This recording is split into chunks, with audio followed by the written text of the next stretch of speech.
would be to have an economic analysis of building what Nova Scotia built Yes. compared to the gains that would be projected out. I mean, we're talking about a major financial investment Yeah. in Nova Scotia in order to separate and do all that. Yeah. I mean, so we really need the economics of it to Yeah. be convincing.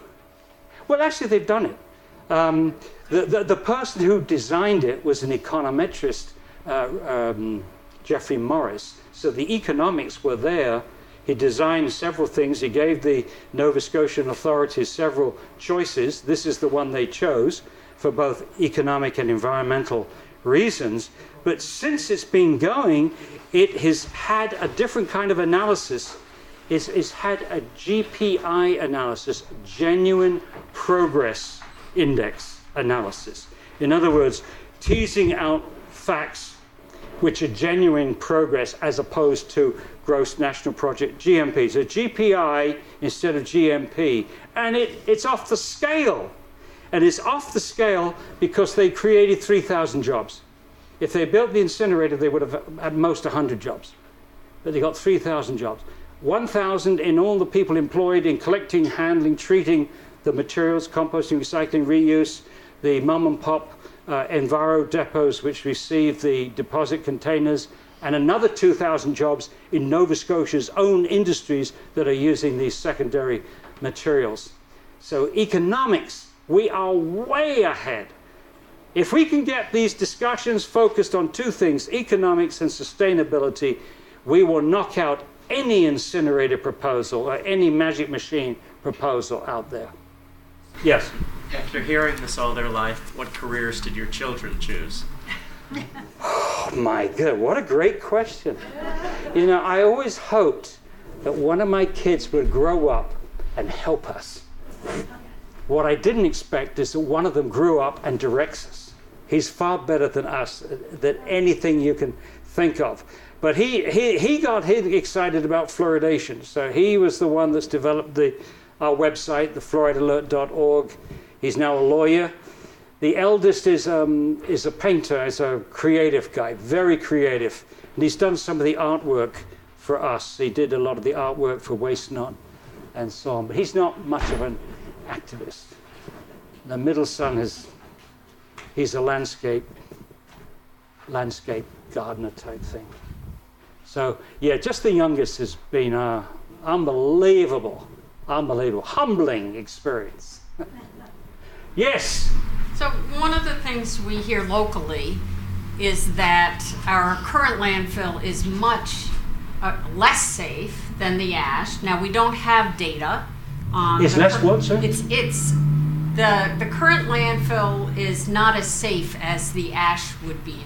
We don't have data to support these statements, so do you have guidance on what kind of testing we should be asking for? And also, can you talk more generally about when you burn what's in a landfill? I mean, you talked about dioxin and furan generation. Can you be a little more specific on, is that in our landfill today, or is it the incineration process that's generating these toxins? No, most of those toxics will come in things like dioxins come from the burning process. If you have a fire in your landfill, then you'll generate dioxins. You generate dioxins in your backyard burners, which is illegal now in New York State.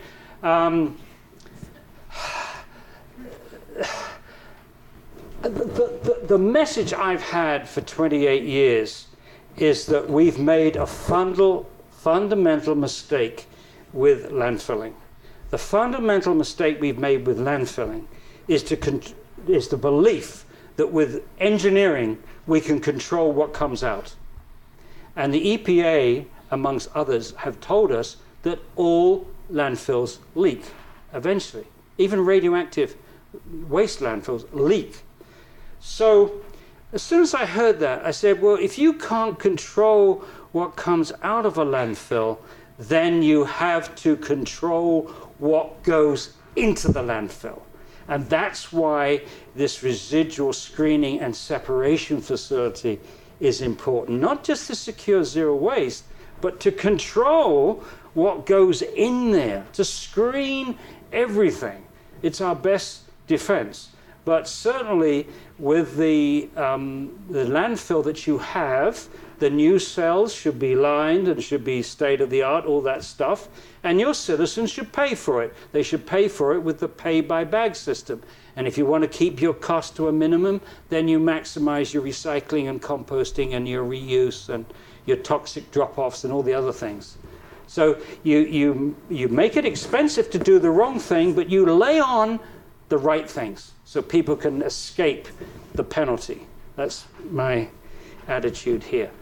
But if you could persuade your councillors, so this screening facility, this is nothing. This is like a small building, a nondescript building, nowhere near the capital expense of things like incinerators, which are very, very costly to build. Just somebody else, before we come back to you, we'll come back to you. Anyway, yes? Talked about particles in the air. What do you think about burning wood in wood stoves? Problematic, yes. Especially if you put plastics in there, some people do, put all those packaging in there. Whatever that wood's been treated with, the worst thing is to burn this copper, chromium, arsenate, this green, this pressure-treated lumber. Don't burn that. Don't burn the pentachlorophenol-treated wood. We treat wood with horrible things. Don't burn that stuff. But if it was just somebody trying to use something that's renewable, from the forest that doesn't have chemicals in it, what do you think of that? Yeah, yes, and those nanoparticles are not going to be as nasty as what I'm talking about from incineration. What you're worried about there would be partial combustion, therefore you're going to get polyaromatics, which are carcinogenic. That would be the PAHs. That would be the problem there.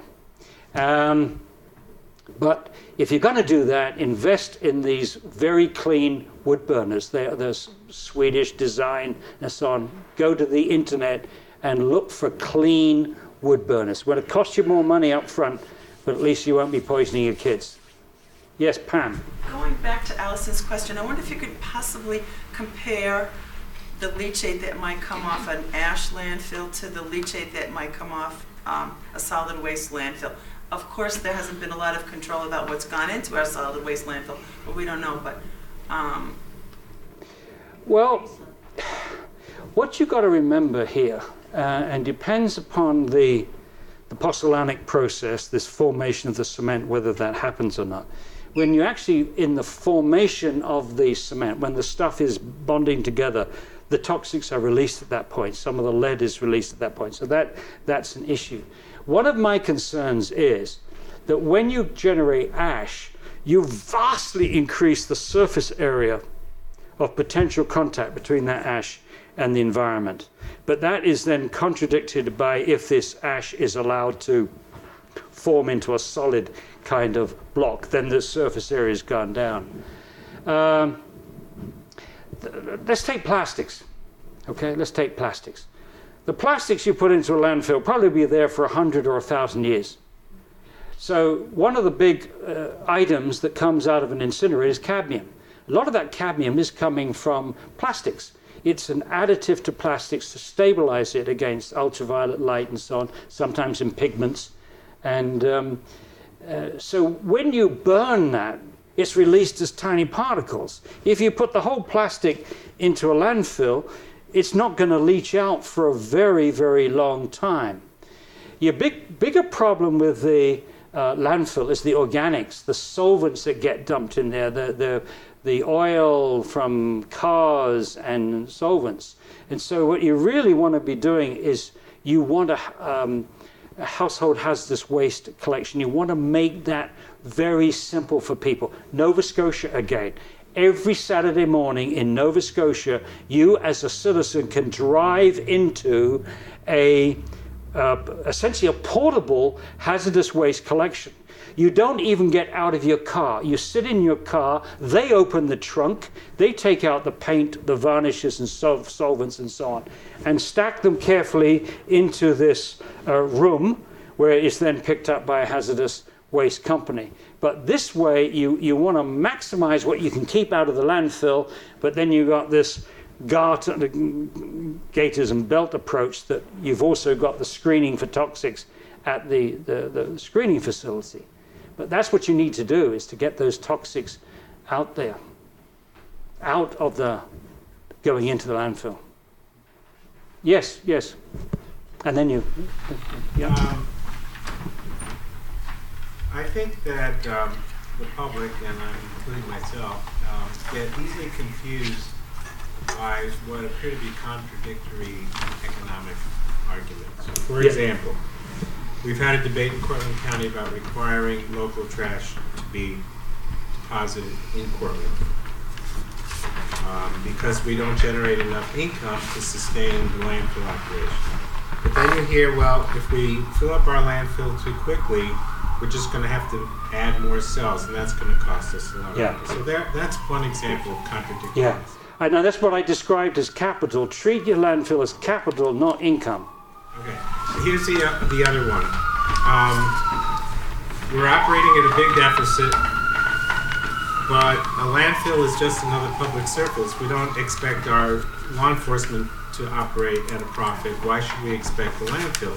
But how much of an economic burden is a reasonable burden? So there are all these contradictory, conflicting economic arguments being made, and I don't know how you sort them all out. Well, I say concentrate on the positive. If you were to set up, and you may have, you can tell me if I'm speaking out of turn here, if you set up a reuse and repair center in town, you only need the government to provide you some old warehouse, if possible, some old building that's not being used. You then gather the objects that people have in their houses right now which they're not using.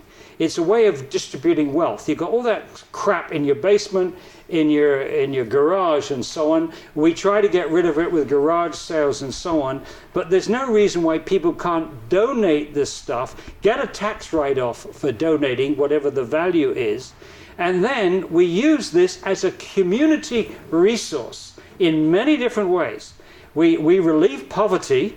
In Recycle North has a wonderful program there. Burlington, Vermont, Recycle North is now called Resource.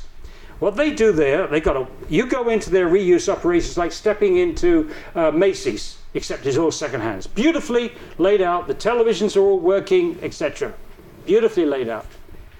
And what they do is they take people off the streets, unemployed people, and they train them to repair large appliances or small appliances or electrical goods or electronics or salesmanship. And after 9 months, they then give them a certificate and help them to get a job. For that, they get some government money there for training people.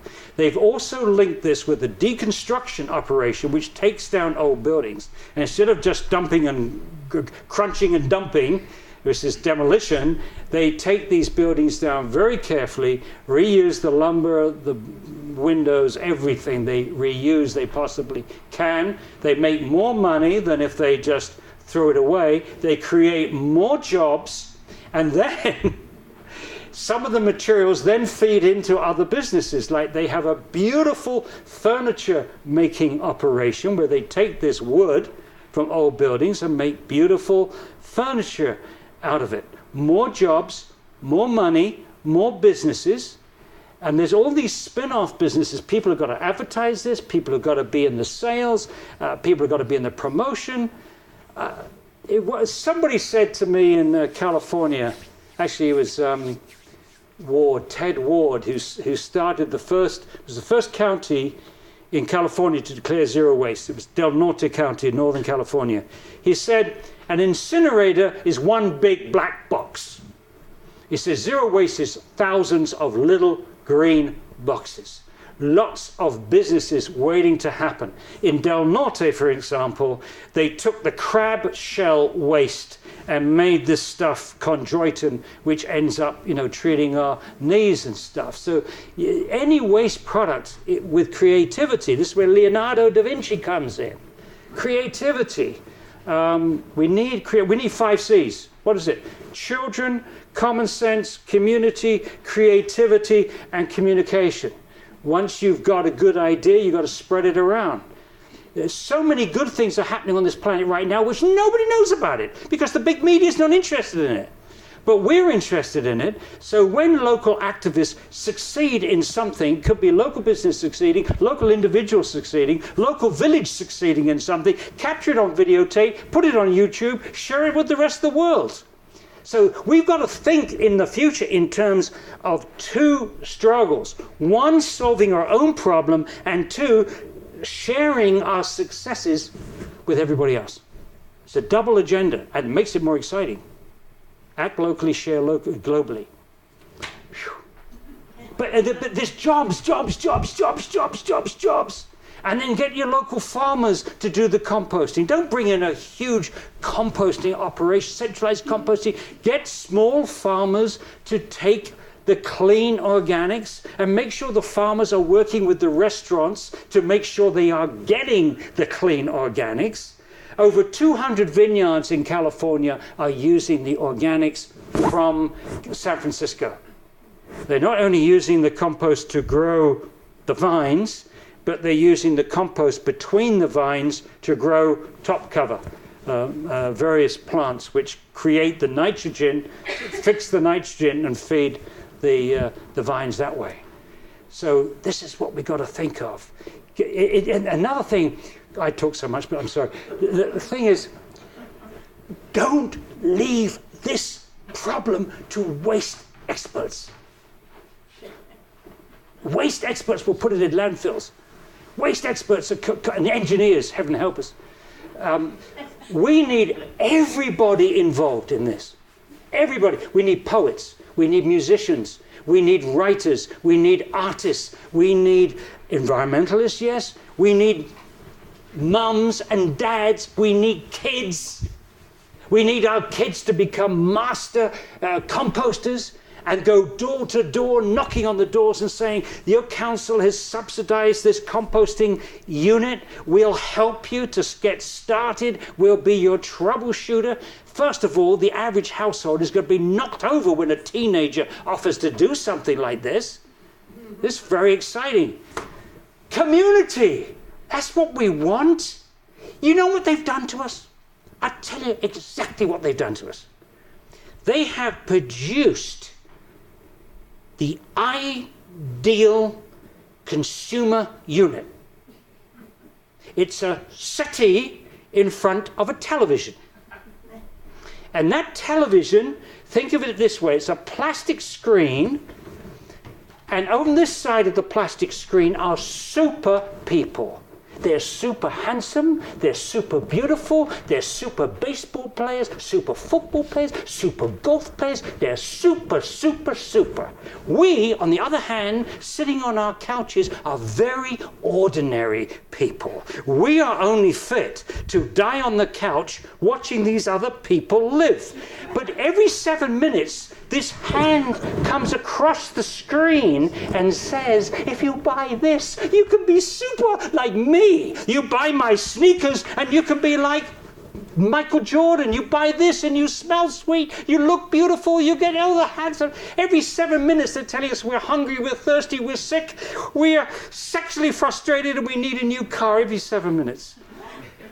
So this all works because we come home tired from work, we collapse on the couch, we've only got enough energy to prop up the eyelid about this much, and then this stuff beams out at us and we just... But what we need to do is to switch off the television and get out and be part of the community. Work with other people, enjoy other people, dance with other people, sing with other people. In Finland, oh no, it's not Finland, Iceland. Iceland had a wonderful law, I don't know if it's still going, 1 day a week, no television. Wasn't allowed. They say on Wednesday, no television. And everybody then realized that 1 day a week you had to do something different. But all of this is why we need philosophers and writers. We need everybody involved in seeing this juggernaut of consumption which is ruining the planet. It really is. What's our philosophy? What's the American philosophy? The more you consume, the happier you become. That's our philosophy. And it's beamed out now, and China is loving it. When I went to China, I never saw beyond the trees at the side of the road. It was just white. Traveled a couple of weeks, well, it was just white. Pollution, the whole country. Awful. They're copying our worst mistakes. Our incinerator industry shot over to China and sold them incinerators. They're building about 300 incinerators right now in China. Yes? One problem we have in Cortland is there's a group of politicians in the legislature who go around saying the ash, is tested safe, it's non-hazardous material. But then you look back at the history of that, and it's all based on that TLC sample 18 years ago. Yeah. In which only 2 elements exceeded the limits. I think it was cadmium and lead. Yeah. And they got a waiver for sampling anything else for 18 years now. So, based on those analysis 18 years ago and the sampling they do annually for those 2 elements only, they're saying, it's perfectly safe, it's non-hazardous. But back in my mind, looking at your pH of the test, real-world leachate is produced by rain at its pH of what? Yeah, it's pretty acidic. Yeah. So it's not near that 8, 9. So no. It seems like that laboratory test is not really testing real world out in the field. No, not for runoff. I mentioned when it rains on that stuff, then you've got the situation that you had in Claremont, combined ash meeting rain, and you are going to have a very high pH. The acid rain is not going to be enough to knock out that line. So it's going to leach out lead, the runoff straight away. So my question, do you know of any real-world studies of a ash landfill where they've done leachate sampling and did a study of it over its lengthy time period? I must admit, I'm not up to date on a lot of this stuff on incineration, which I find an intensely boring subject. I want to get rid of incineration as quickly as possible. But that will give us ammunition to say, hey, we got to get past. Well, you got it. You have to say by having ammo saying you're wrong because you haven't looked at this. There's a flaw in analysis. What is disgusting is you got it. You're not talking. Don't tell me that ash is non-toxic. Could you eat it? No. Could you breathe it? No. That ash is toxic. I told you what the Germans do with it. They put it into salt mines without testing it because it is toxic. And if you're telling me it's non-toxic, you've got a lousy incinerator. This is toxic. And therefore, and I've seen the results of this crap, right? I remember going to Warren County in New Jersey. I'm walking towards to look at this incinerator, and there's this guy shoveling. He's shoveling ash. He's just taking shovel loads of this ash and putting it into a container. And all this stuff is going, he's got no mask, he's got no gloves, he's got nothing. He's just because he believes the company that's told him it's non-toxic. And then I was in South Carolina, and one of the workers was telling me, and this was a medical waste incinerator, not a municipal waste incinerator, I said, do you ever get exposed to the ash? And he said, yes. He says, yes. He says, when I go into the electrostatic precipitator. I said, what? He said, when I go into the electrostatic. I said, you go into the electrostatic precipitator, inside it? I said, what kind of protection do you? He said, a mask. I said, what kind of mask? A mask. It was a painter's mask, paper mask.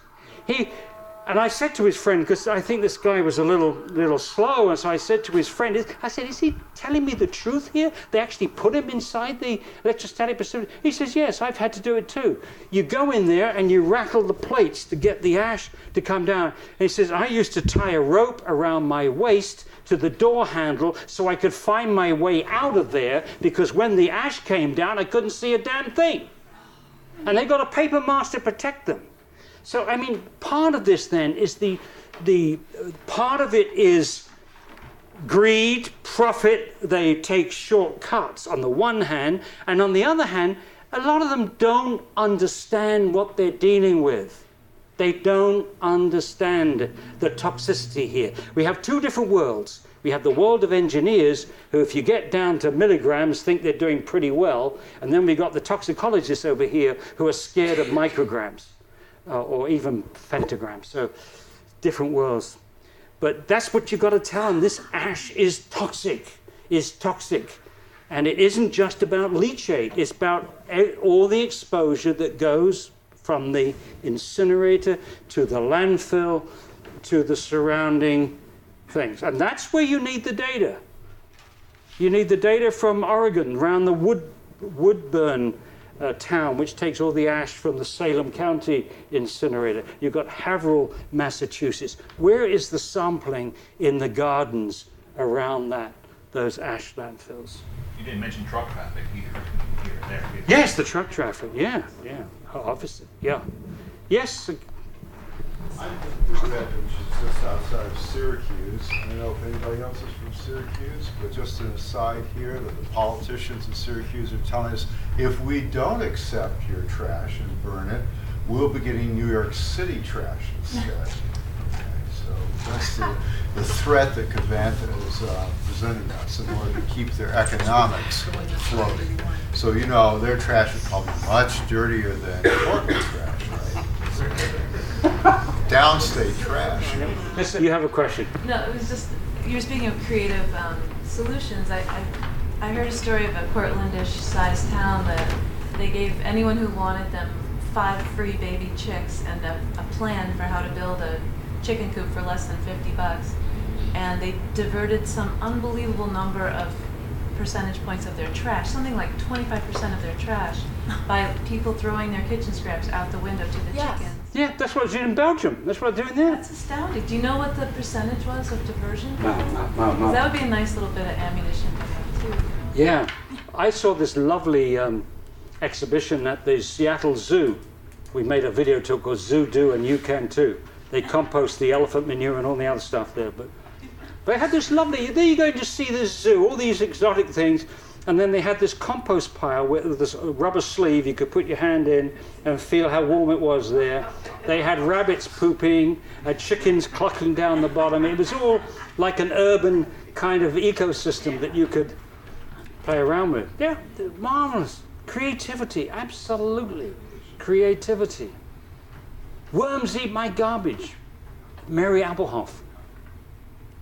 Worm Someone beans. has tilapia growing their lettuce. They have a system where they grow tilapia, fish, and the fertilizer is used to grow organic lettuce. Yeah.